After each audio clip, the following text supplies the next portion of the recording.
toutes et à toutes, c'est Erwan de Testacam et aujourd'hui on se retrouve pour une nouvelle vidéo. Comme vous avez pu le voir dans le titre, aujourd'hui on se retrouve pour un unboxing de la nouvelle GoPro.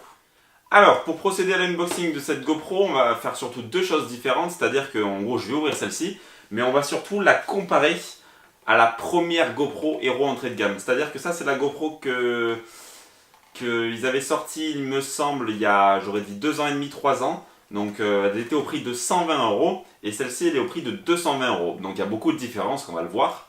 Mais ça fait quand même 100 € de différence et des caractéristiques qui se valent un petit peu. Donc on va voir si elle vaut vraiment le coup de prendre celle-ci ou sinon on peut prendre celle-ci qui sera quand même 100 € moins cher et même d'occasion maintenant on peut la trouver à peu près par les 50 €. Donc ce qui est plutôt intéressant. Alors pour ce qui est des caractéristiques de cette caméra, elle va filmer en 1080p à 60 images secondes et ensuite en 1440p en 60 images secondes. Donc on va dire que ça va être suffisant pour des ralentis, mais ça ne sera pas non plus oufissime. Ensuite elle est donc étanche à 10 mètres comme toutes les GoPro qui sont sans les boîtiers étanches à 60 mètres. Vous pouvez avoir le voice control, c'est-à-dire dire GoPro prend vidéo, GoPro prend photo. Elle est avec une image stabilisée. Et ensuite, au niveau des... elle a un écran derrière qui sera un écran de 2 pouces, donc comme sur les autres GoPro. C'est-à-dire qu'elle est quand même plutôt bien garnie, on va dire, quand même pour le prix. Parce que par exemple, si on fait la différence, celle-ci, elle filmait en 1080p à 30 images secondes seulement. Donc c'était quand même un peu juste à l'époque. La vidéo n'était pas stabilisée. Elle n'avait pas le Wi-Fi alors que celle-ci a le Wi-Fi. Ensuite, pour celle-ci, on ne peut pas mettre de micro, contrairement à Hero 5 ou Hero 6, on ne pourra quand même pas brancher l'adaptateur pour les micros, sachez-le, donc n'oubliez, si vous voulez brancher un micro, vous ne pourrez pas. Elle n'est pas compatible avec le Karma, si vous avez le drone de chez GoPro, vous ne pourrez pas la mettre sur le Karma. Pourquoi? On va savoir, mais bon, en tout cas, elle n'est pas compatible ni avec le micro, ni avec le Karma. Et donc du coup, ouais, pour faire la différence entre ces caméras, il n'y avait quand même pas de stabilisation à l'époque, alors que maintenant elle en a une. Elle fait de la 1080p, donc à 60 et elle a 30.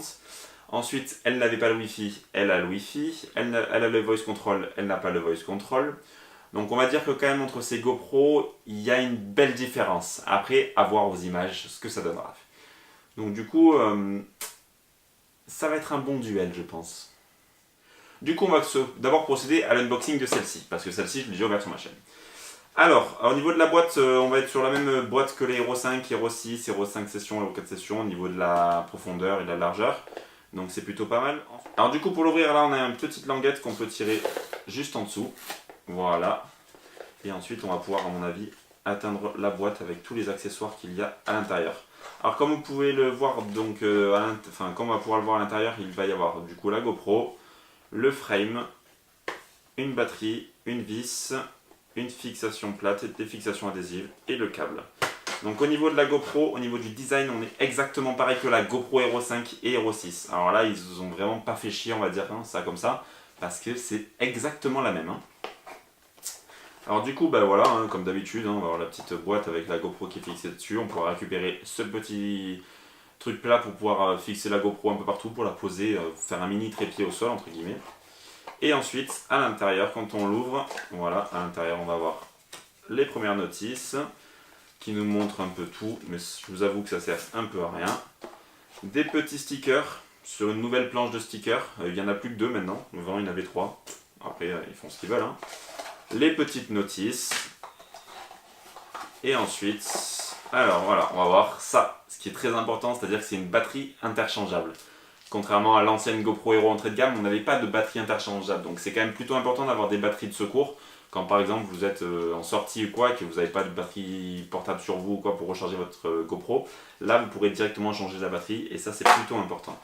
Ensuite, un câble USB vers USB type C, les petites fixations plates, et c'est tout. C'est tout. Et ensuite, ben, on va avoir la GoPro juste là. Hop. Voilà. Là, on va voir la GoPro qui est, comme on peut le voir par rapport au GoPro Hero 5 ou Hero 6, exactement pareil. Mais ils ont vraiment fait les mêmes au niveau du design. Je suis en train de regarder même au niveau de la taille ou quoi. En fait, je suis en train de calculer que des gens pourraient vendre des Hero 5 alors que ce serait que des Hero. Bon, on pourrait le voir dans les réglages. Mais au niveau du design, c'est vraiment exactement les mêmes. Il y a le signe GoPro qui est écrit au même endroit, les LED pareil, enfin là, clairement, ils ont pris la boîte de l'Aero 5 et de l'Aero 6 et ils ont mis une GoPro moins performante et moins chère. Bon, bah, il va falloir qu'on teste tout ça quand même pour voir si elle est vraiment intéressante, hein, parce que bon, à ce prix-là, j'espère qu'elle est quand même pas trop mal. Du coup, au niveau sur la chaîne, vous allez avoir un test où je vais tester l'Aero 5 vs la nouvelle GoPro Hero et vs l'ancienne GoPro Hero, celle-ci. Parce que celle-ci quand même coûte beaucoup moins cher. Donc du coup, on va voir si celle-ci est vraiment intéressante à prendre. Parce que par exemple, dans cette boîte-là, donc du coup, cette boîte on l'ouvrait comme ça et on avait la GoPro avec toutes les notices. Et ensuite, au niveau des accessoires dans celle-ci, nous avions une porte étanche, puisqu'avant, donc là, elle est étanche à 10 mètres sans boîtier. Nous avions les deux petites fixations plates et tout ça, le petit câble et le petit truc blanc pour pouvoir éviter les stabilisations. Donc au niveau des boîtes, on était exactement pareil au niveau du contenu. Hein. Très honnêtement, pour moi, pour le moment, cette GoPro et celle-ci, ce sont les mêmes, mis à part le prix. Donc après, je vais tester ça pour voir si ça vaut vraiment le coup. Donc du coup, j'espère que cette petite vidéo vous aura plu. Moi, je vous laisse sur ce petit test et je vous dis à la prochaine pour une nouvelle vidéo. Ciao tout le monde.